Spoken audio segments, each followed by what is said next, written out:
reviews, discussions, and theories about films in horror, sci-fi, and genre. This is the Horror Deconstruction. Like, share, and subscribe to hear more.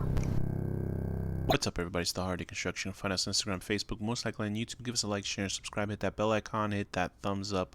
Let people know you listen to the show. 31 Days of Horror for this October with your host Komp. Today's film is The Babysitter 2017. When Cole stays up past his bedtime, he discovers that his hot babysitter belongs to a satanic cult that will stop at nothing to keep him quiet. Directed by Mick G. Written by Brian Duffield. Starring Judah Lewis, Samara Weaving, and Robbie Amell, among others. Well, this is a film that was a Netflix debut. Came out, it got a cult status enough so much that it actually released a sequel to it. So this movie stars Samara Weaving, B. She is the babysitter of Cole. And what Cole finds out later that night is very interesting. So I don't know if I want to get into too many spoilers of this film. I mean, it shows it in the trailer what happens, but and I had no idea what this movie was about. I sort of just didn't have real interest in it. I remember when it first actually came out, I watched the first 10 seconds and I was just like, nah, I'm not really interested. But I kept hearing good things about it. And Mick G, as a director, has fallen in and out of the Hollywood megasphere. I think he's on the losing end. But he had a little win with this, The Babysitter. In fact, so much that they gave him to direct a sequel. But Mick G was sort of pretty prolific back in the days when he did the Charlie's Angel. I think he did 2 of them. I'm not sure. Yeah, it was just 2 of them. And anybody who's touched a Terminator film after Terminator 2 has basically screwed up their career. But anyway, so Mick G is directing this one, and it's very similar to a film that I had recently did in this month, which was called Detention, where it's when you have a really stylized director who does music videos and they really lean on their visual aspects, which you could make an interesting film, or you can just kind of overdo it and screw up a movie. And it's not as bad here, but it gets a little bit too quirky with McGee's sort of visual jokiness.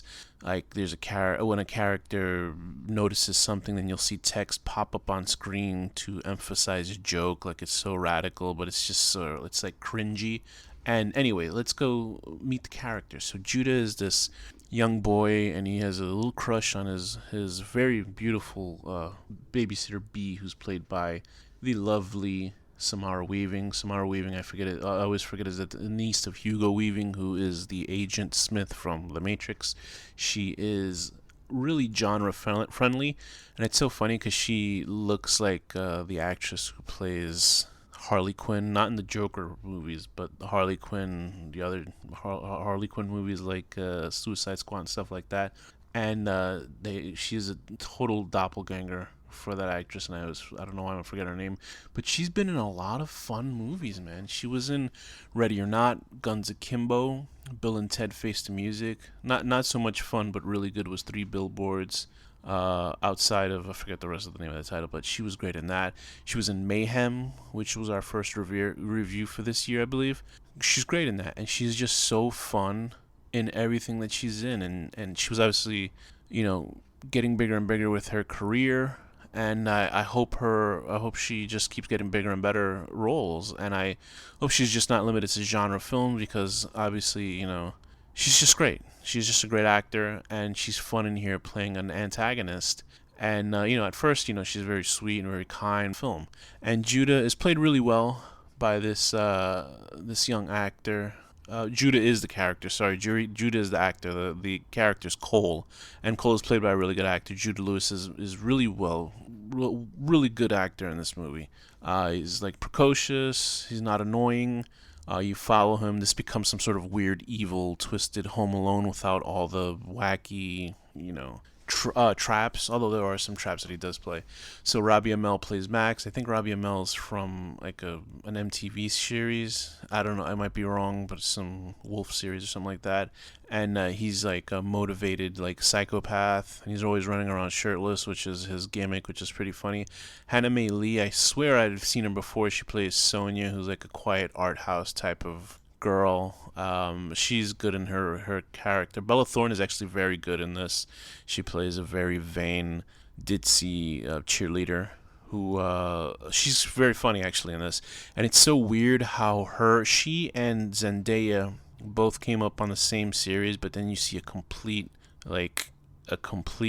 opposite trajectory of both their careers, where she ended up like having an OnlyFans, and she's getting rich off of her OnlyFans, and she like directed a porn film and stuff like that, and she sort of is like in the outskirts of Hollywood. But she's really good. She's clearly has talent. She was like a Disney kid, and God knows like what happens to Disney kids. Maybe the same things that didn't happen to her, or did happen to her, didn't happen to Zendaya. I'm not sure, but it really is weird how like some people have talent, but they just are not to take away from whatever career she has and wants now, but just like she should be pretty big. She's good in this. She has good comic timing, but unfortunately, just some things don't work out for people.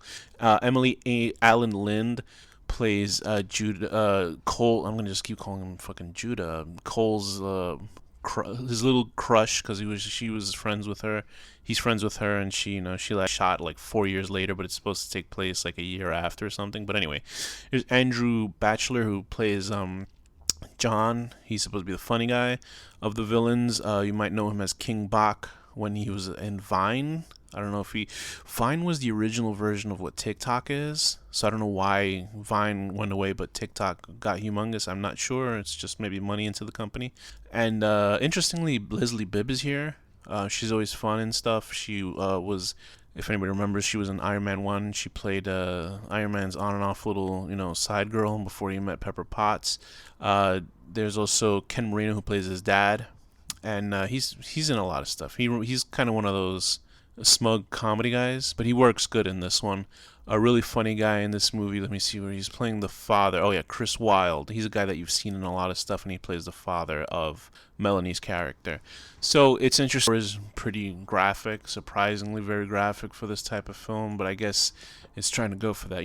How Idle Hands is super graphic with his violence, or when it's so violent then it becomes funny because it's so ridiculous. So I appreciated that. It does get a little tedious in the fact that it's this kid trying to avoid these people, but like the whole house isn't utilized, so he'll try to go out of the house, and it's a fun little movie. It's nothing to you'll change your life after watching it, but I think that it's something that's worth seeing the first film and the second film. Samara Weaving is great as a bad guy. The whole group of bad guys are funny. The King Bach guys might be a little bit over the top because I feel like he's playing a character. Or everybody else, well, Sonya's also like an over the top type of character. She has a very dry sensibility.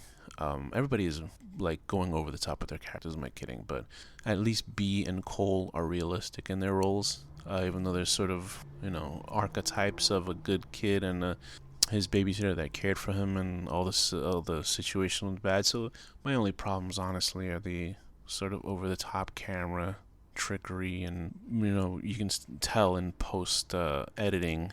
Mickey was like, oh, it'd be great if we put text on this, that'll make it funny. We freeze the movie and we'll pay like holy effing crap and stuff like that. And it's just like, all right, but it's like, I don't know, like that wasn't funny like in the 2000s, like early when his career was huge. So I don't think it really works now. So it is interesting to see like something that feels like a throwback to a 2000s film like Detention, a movie that nobody saw, but that's like a total comparison to this one because it's very 2000s, but not like a cool 2000s like Idle Hands. This is like a 2000s where it's like too obvious in its jokes, but that doesn't completely take away from the film. So it is kind of corny humor, but it's fine. It's not offensively corny where it's just like, oh god, I can't watch the rest of this movie. Like I say, good gore, funny. Everybody's handsome and beautiful in this movie. I like Cole's emergence from being a chicken shit to taking care of business towards the end of the film, and I liked it. So I would give this movie a 6 out of 10. Doing a wicked car stunt to destroy your enemy for no reason. So with that, this has been the Hardy Construction. Thank you for listening.